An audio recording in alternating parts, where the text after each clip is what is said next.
Ωραία, δεν γραμμίσου. Το τηλέφωνο που πήρα, αγαπητοί φίλοι, είναι αυτά που παίρνουμε στο εξωτερικό, τα μαγνητοφωνημένα, τα πανάκριβα. Θα προσπαθήσω τώρα να πάρω εδώ τηλέφωνα στην πατρίδα μας. Τρίδα μας, δεν είναι κάτι αστεία. Γενικά σε αυτό το χώρο, ας πούμε, κτλ. Θα προσπαθήσω να πάρω τηλέφωνα local phones, για να γίνω κατανοητός. Παίρνω σε περιοχή Παπάγου, μονίμως, για να έχω σε επαγρύπνηση στους αξιωματικούς. Γιατί δεν ξέρεις τι μπορεί να γίνει κάποια στιγμή, κατάλαβε τους Τούρκους. Αν και στο ίδιο επιτελείο υπακούν αυτές οι δυνάμεις. Επιτρέψτε μου, σας έχω γυρισμένη και την μπλούζα μου, ζητάω συγγνώμη.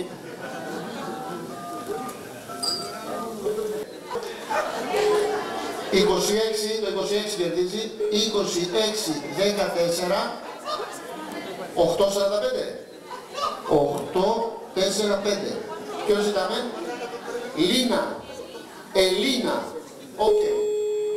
Εδώ να αρχίσει να κάνετε τηλεφωνά σας, γιατί να τρέχετε. Ναι, Ελίνα. Please, Ελίνα θα ήθελα. Μισό λεπτό. Ευχαριστώ. Παρτάκια μου, ναι. Ποιος το σήκωσε, ποιος το... Πώς το λένε? Τάκης. Μισό λεπτό, Εντάξει, περιμένω.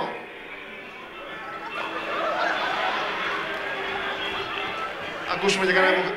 Έλα, Ελίνα, εσύ είσαι? Ποιος? Ελίνα, εσύ είσαι? Ναι. Το Τάκη θέλω.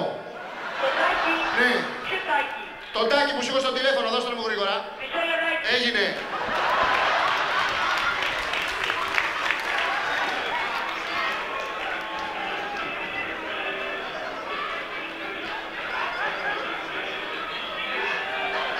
Ωραία μουσική βάζει.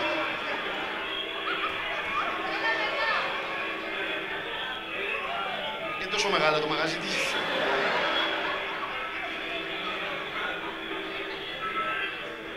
Τάκη! Να σου πω, Έλα, μπορείς να πάρεις σε 2 λεπτά γιατί κάπου τον έχασα μόλις τώρα. Πού τον έχασε, παιδί μου, σκοτεινά, έχετε μέσα? Δεν τον έβλεπε. Να σου πω, πριν κλείσεις, Ελίνα. Ξανά πες πριν, δεν για να πω τίποτα. Ο Γιώργος από Ιερά Οδό είμαι. Ας σου παίξω ένα τραγούδι, Ελίνα, μην το κλείσεις. Μετά θα σου παίξω για το πουκάμισο του θαλασσί. Μετά τι? Το πουκάμισο το θαλασσί. Καλά δεν τρεπόσαστε, κάνετε πάρκεν από εδώ και για τον κόσμο σας. Σειρά μου λέτε για αυτό και Ένα, δύο, τρία. Με λένε Πόπι. Σαν τη γιαγιά μου την Καλλιόπη. Αχ να με λέγανε Κιβέλη. Μου ταιριάζει πιο πολύ αυτό το λάμδα με το «η». 4, 5, 6. Με λένε Πόπι. Κι όσο κι αν ντρέπομαι γι' αυτό, μια μέρα. Ένα βίο θα μου κλάσει στα αρχίδια. Δυστυχώς υπάρχει απαγόρευση, δεν μπορούμε να συνεχίσουμε. Έτσι, παιδιά, είναι σαφής. Εμείς σεβόμαστε τις αποφάσεις της δικαιοσύνης. Έχουμε εμπιστοσύνη στην ελληνική δικαιοσύνη, να πούμε και κανένα αστείο. Αγαπητοί φίλοι, θέλω να σας δώσω και κάποιες οδηγίες πλεύσεως για το πρόγραμμα, γιατί κάποια στιγμή πλημμυρίζει το μαγαζί. Έχουμε ένα πρόβλημα με τον βόθρο. Δεν έχει δει και το προσπέκτου, ζητάω συγγνώμη. Έχω κάνει κάποιες σκηνικές παρεμβάσεις εδώ στο χώρο και δεν ξέρω αν περνάνε στον κόσμο και γίνονται κατανοητές.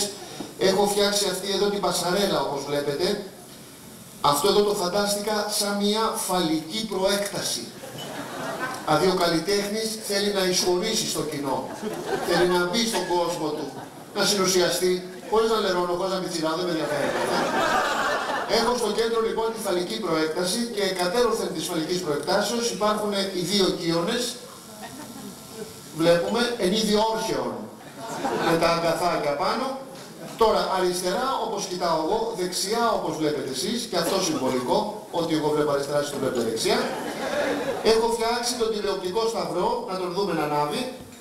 Προσέξτε, ο τηλεοπτικός σταυρός που με ένα κουμπάκι με μία κίνηση αγγυλώνει. Πάμε, σακ, να το. Πόσο εύκολα ο σταυρός γίνεται αγγυλωτός, έτσι παιδιά. Τώρα δεν δουλεύουν καλά όλες οι τηλεοράσεις, τις έχω νοικιάσει από νοσοκομείο για αυτήν.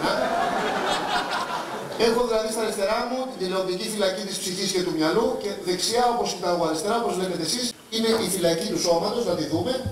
Δεν έχω πελάτες σήμερα μέσα, είναι με αναστολή, η ζωή είναι επιδημία. Ελάτε πάλι σε μένα.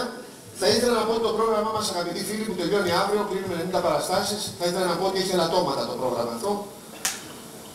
Αν κάνω μια αυτοκριτική για 1 λεπτό, το πρόγραμμα είναι αρσενικό. Βγάνει μια ταυραντήλα. Τι βγάνει να πούμε.